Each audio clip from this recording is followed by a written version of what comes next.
Welcome to Active and Healthy with Gina. And just to prove that you can do your 10 minutes of Ageless Grace exercises absolutely anywhere, I've chosen a golf course today. We're out at Steenberg Golf Estate in the Western Cape. Beautiful grounds, beautiful winter's day, and we're just going to do our 10 minutes of exercises right here. So if you see me duck, it's because the golf ball's heading my way, but hopefully we should be okay. The 18th tee is that direction, not right here. So I'm going to incorporate a little bit of golfing in one of our exercises that we do, which is called Team Fit. But to start with, we're going to hit the music, and we're going to start with an exercise we call Spelling Bee, and we're going to spell the 9 provinces. So let's get started. Elbow up, we're going to spell the word Western. So a W, and then an E, and then an S, and a T, and an E, and an R, and an N. So we've got Western Cape. Over here, we've got the Northern Cape. So this one's going to be now in big block capitals. So think how we spell Northern, N-O-R, and then a T, H, E, R, N. So we got Western Cape, Northern Cape, Eastern Cape. So we're going to do this now with little letters with our finger. Eastern. Cross that T, E, R, N. Now with our head, we're going to write the word Cape in big capital letters. So you're using your whole head and neck and body. Cross that A, doing a big capital P and an E. Okay, so that's the Eastern Cape. Where else? KwaZulu-Natal. Let's be writing with our foot in the air. So we're doing K, W, A, KwaZulu. I'm just having to think about this. Z, U, L, U. And then on the floor, we're going to write the words Natal, still in capitals. Very good. Other leg, we're going to do Limpopo. So let's do L. I'm doing this still in big capital letters. M, Po, Po. Is that right? You can always rub it out if it's wrong. How about that nice, beautiful, long one? Mpumalanga. So we're going to start it with a big M. We're doing this with our tummy button. Helps us move the whole of our digestive system. M, P, Pum. This is when you find out if I can spell or not. M, Pum, A. And then an L, Langa. A, N, G, A. I don't think we did all the provinces, but just then we got some of them done. We'll save the rest for another day. Okay, the next exercise is all about being very expressive. It's all with our upper body, and we're going to pretend we're heading off to the clubhouse for a cup of coffee.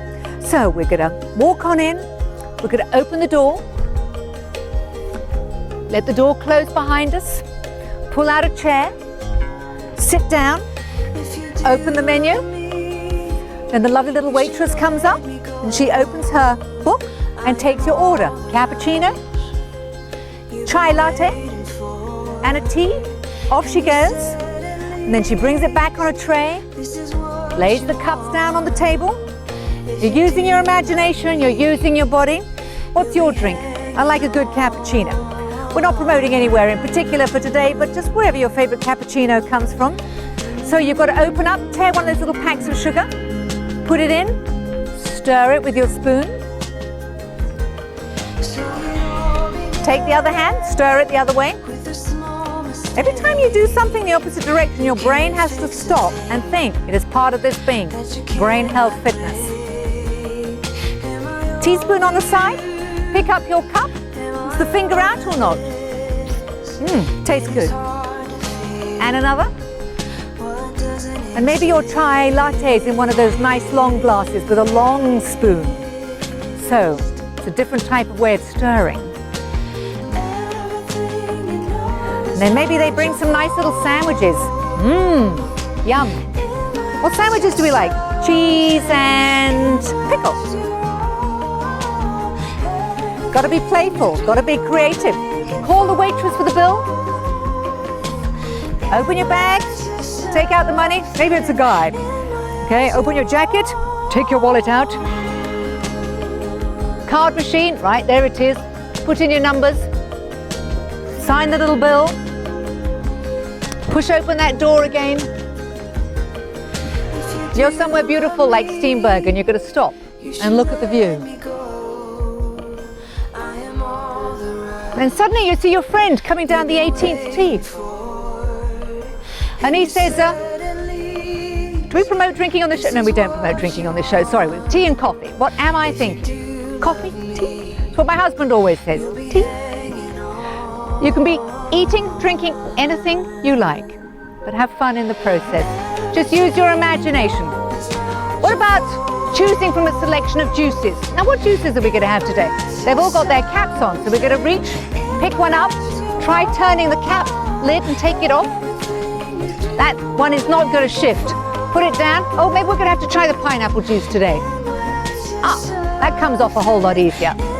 Pour it into a glass. Nice pineapple juice, very refreshing. Particularly after a good game of golf. Me, I'm happy with another cappuccino. More sugar? Not that I have sugar in my coffee, of course. Just playing with it, using my imagination. Too much sugar is bad for you, by the way. This show is Active and Healthy with Gina. Don't ever forget that. And one of the subjects we are going to be covering is going to be better health and the kind of things you should be having less of. But never stopping having lots and lots of fun in the process. So as we're out here in the beautiful golf course, I'm inspired by the fact that we can play golf. Now, I've got no idea, but you know, you can get to see them walking down and they're pushing their carts, coming up to the tee. They're taking a look at where their ball is, where the hole is. They're reaching in and getting one of their, I want to say bats, but I've got a feeling that's definitely the wrong word. Right, walking around the side now. And now you're supposed to hold your golf thing. What is it? Golfing, you know what I mean. Okay. We're just going to do a little putt. Watching it going in. Didn't quite go in, so you've got to go in there and finish up with a final putt. Okay, now we're walking off to the next tee off point. And we're going to get one of our drivers out. So we reach in, pull off its little cap. They often seem to have very funny caps on them, I notice. Now we're going to turn and do a really fancy golf shot here. It's one hand lower and one higher. And we're going to take it behind us. Up. Did that go a long way or not? I think we missed it altogether. Oh, they always practice first, don't they? You always see the golfers practicing one or two shots before they actually hit the thing. Okay, here we go. That's a long drive. I think I'm supposed to finish up over here, aren't I? As you can see, Gina has absolutely no idea what she's doing. She's just imagining what it would be to play golf. Okay, we're going to try now with the other side. And just a little putt on this side. Heading for the hole. I'm trying it now with my other hand. Would I be any better playing left-handed? The answer is absolutely no, and I do know that you have different shaped drivers going different directions depending on whether you're right or left-handed. Again, imagination, brain health, be playful, just inspired by being in the great outdoors. Now, we're going to finish up today working on balance points. Key balance points that we work on in Ageless Grace are the inner ear, on our core, and on our feet. Between our second and third toe is a key balance point. So we're just having these toes in front of us, and we're just going to drop the heels down, up. So both heels are going down and up, and down, and up, down, and up, down, and up. And let's alternate, one up, one down, up, down, up, down, up, down, up, down, up, down. So you're thinking balance, balance. Now on both toes together, up, and I want you to just press out and in. So we're pressing in and out. So imagine just stepping on a little red dot on the floor. Balance, balance, balance, balance.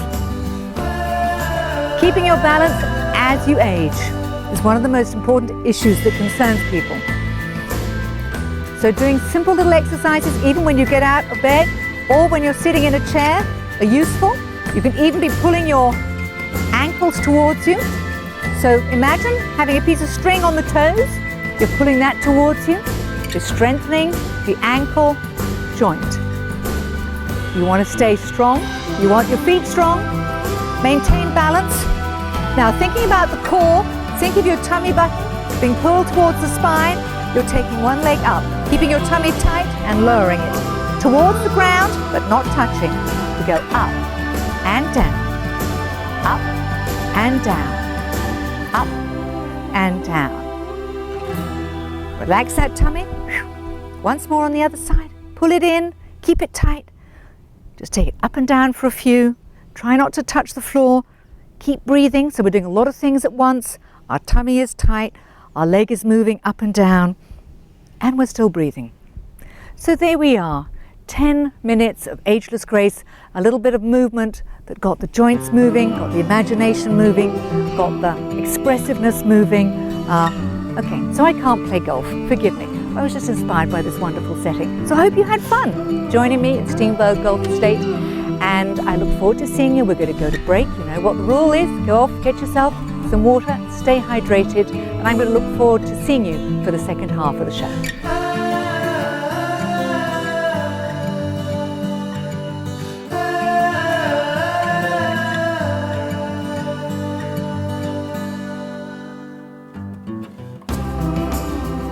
Welcome back to Active and Healthy with Gina. I hope you enjoyed our first session of exercise. You've grabbed yourself some water, you're hydrated, and I hope maybe you've even got pen and paper today, because I am delighted and honoured to have a very, very special guest with me. I'm also going to take this advantage because we're a few weeks away from the Sunflower Day. It's coming up in September. I'm wearing my taupe of hope, so I hope that you've got down to Pick and Pay, that you have gone and bought yours. Lots of wonderful colours. This is a great fundraiser, a really, really worthy cause.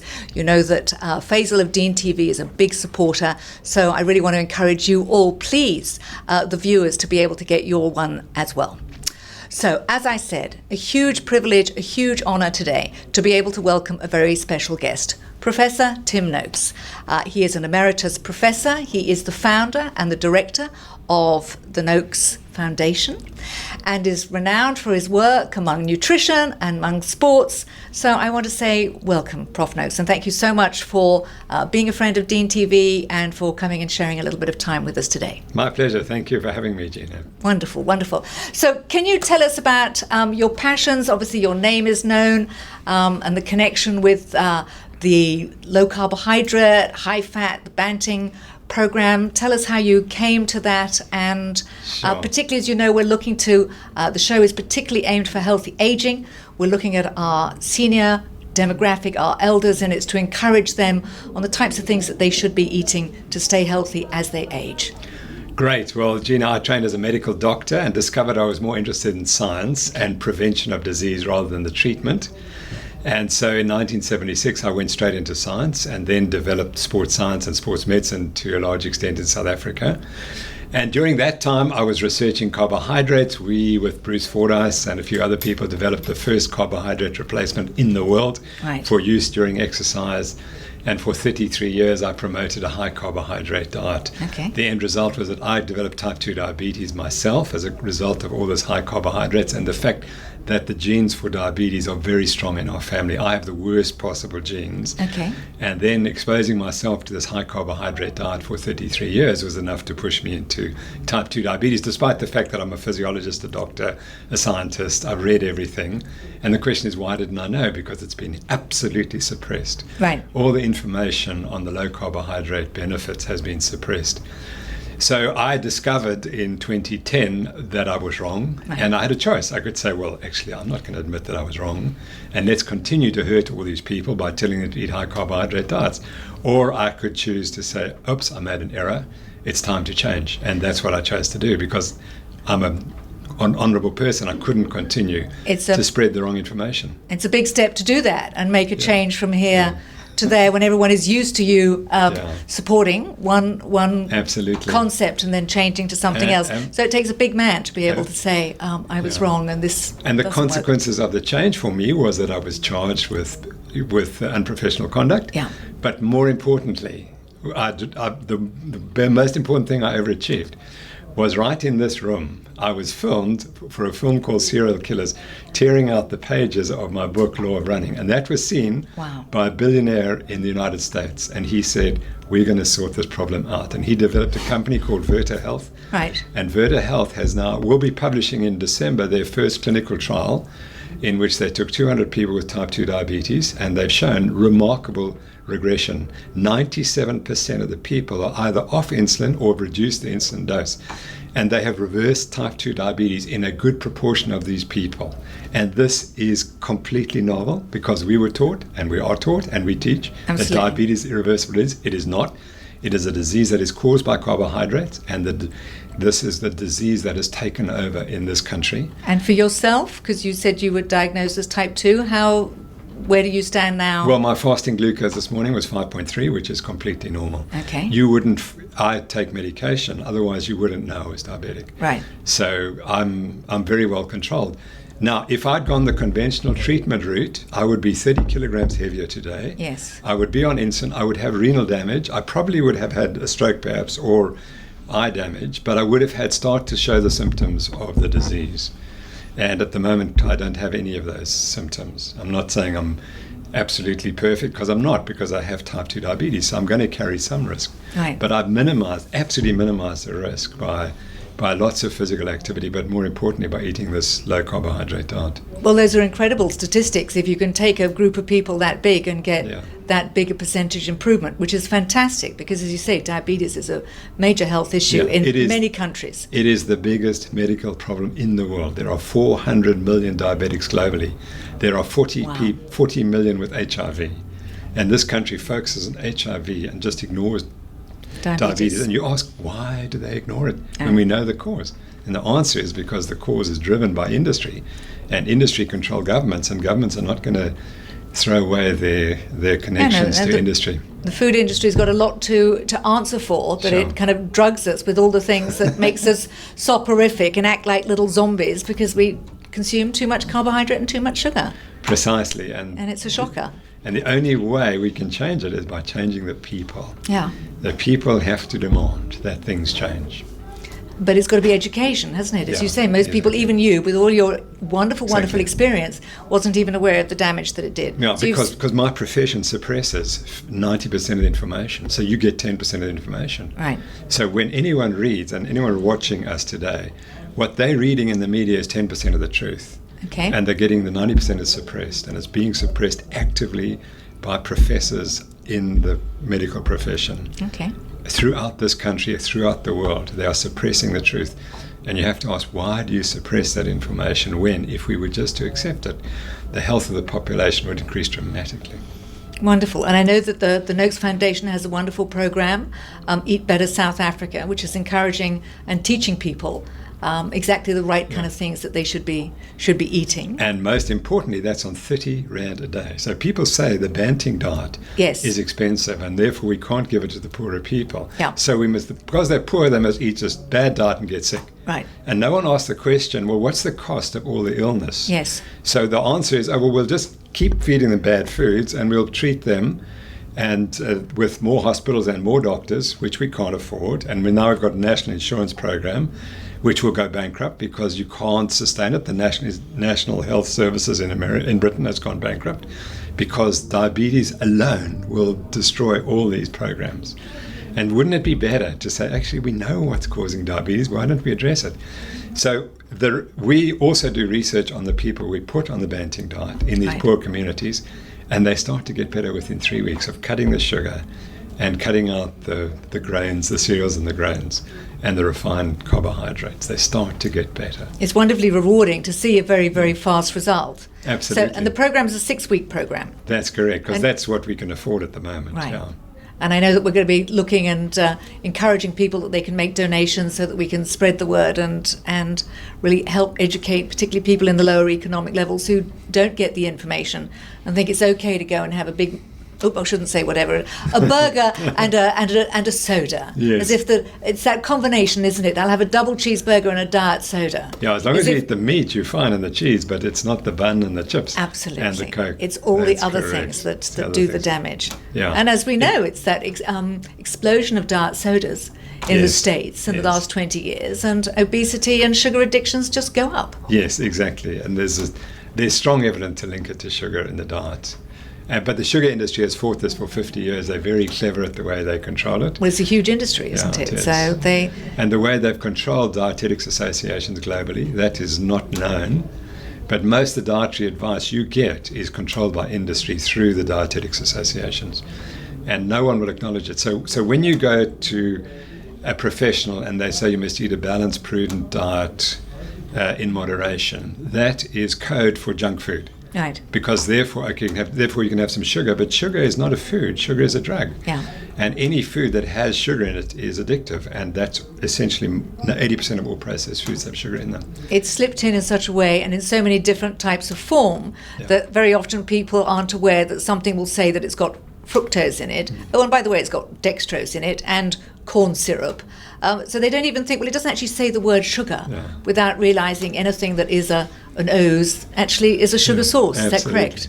You know, one of the first person who phoned me after reading The Real Meal Revolution, he phoned me and said, Tim, I lost 81 kilograms in 28 weeks. That's 7 months. Wow. He weighs 78 kilograms, so he lost half his body weight. And he said he was disgusted because he learned to read the labels. And then he said, I could never believe there was so much sugar. Yeah. And he realized I'm a sugar addict. And as soon as he cut that, he lost the weight. And 4 years later, he's looking fantastic. And of course, he reversed his diabetes without any need to go to doctors. He got rid of it. It is one of those things. There's a program on British television called Embarrassing Bodies. Yeah. I don't know if you know of it. Yeah, I know the name. I haven't watched it. They had a recent episode on embarrassing fat bodies. And again, it definitely towed such a soft line that they had a woman and 2 sons, all obese. Yeah. And they encouraged her that they kind of worked out the calorie content. If she just cut out her 3 walnut whips a day, and she could carry on pretty much doing everything else. And they showed a picture of her dishing up a meal with potatoes that took up most of the plate and some stew. No further recommendation to look at the rest of the diet. It was, we'll just cut out those 3 little things. And it's too soft that there is, and that's when you know that the food industry, the medical industry are too involved in maintaining the status quo. Yeah. Well, in this room making the changes. A week ago, I was consulting a lady of 180 kilograms. Right. Yeah. And she came to see me because she had seen a picture I'd shown of a guy who lost 130 kilograms. He's our South African record, AJ van der Walt, wonderful guy. He wouldn't mind me mentioning his name. 130 Fantastic. Kilograms That's down. That's inspiring for others. From 260 down to 130. No bariatric surgery. Just he realized he was a sugar addict. He realized he was carb addicted. Cut the carbs and started to exercise after he had lost the weight. You don't exercise and then lose weight. You first lose the weight by eating the right diet and then you start to exercise. Because it's that shift on the percentages that we were talking about, it being 80% nutrition, 20% exercise, and you yourself said in the old days you used to feel it was the other way. The other way around, exactly. And that's why I wrote the book Law of Running. And the first 4 chapters is all about how eating carbohydrates is healthy, etc., etc., etc. And I'm rewriting it now, and I'm saying it's got nothing to do with carbohydrates. It's your brain is the key to your health and your fitness. So, I mean, I met a lady today who, a daughter of one of the residents at the old age home where I teach Ageless Grace, and she had a comrade's sweatshirt on. Amazing. So, and she said, yes, she'd done it a few years ago, and I said I was going to be talking to you and that you'd run a number. And so there we are. So the importance of sport and staying fit and healthy as well. I must tell you, we wrote an article 2 years ago, and the title was You Can't Outrun a Bad Diet. Yes. It was ranked the 147th most important article in Science written that year. Wow. Out of 7 million articles, it received the 147th most interest. So that tells you that people are interested. Really, they're finally realizing that we got the diet all wrong, and we've got to sort out the diet.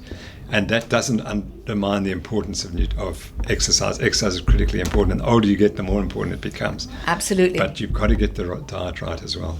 So she was saying that the law of running had been her Bible when she learned to do that. Yes. For me, when I did my one single marathon, age 26, I joined a running club and built my program up over 6 months. Yeah. But yes, I've never done, as you have, 70 plus marathons and ultra marathons, which is very, very impressive. So that's going to have helped to keep you fit and healthy. It didn't prevent my diabetes. It did not. So no. Well, if you say if that's genetic and in the family history as well. Yeah. Professor Noakes and I have got so much to discuss that we're going to be able to make this part 1. So I hope that you have enjoyed our conversation. I want you to make sure that you're going to join us next week for part 2, and we're going to be discussing even more interesting subjects. And also, we're going to be able to show you at the end some information that you can go and look up on the Noakes Foundation. You can go and find out some more about EBSA, Eat Better South Africa, that we all need to take responsibility for what we put into our mouths so that we can be reducing our refined carbohydrates and our sugars, eating healthy. And I'm going to look forward to seeing you next week back for Active and Healthy with Gina.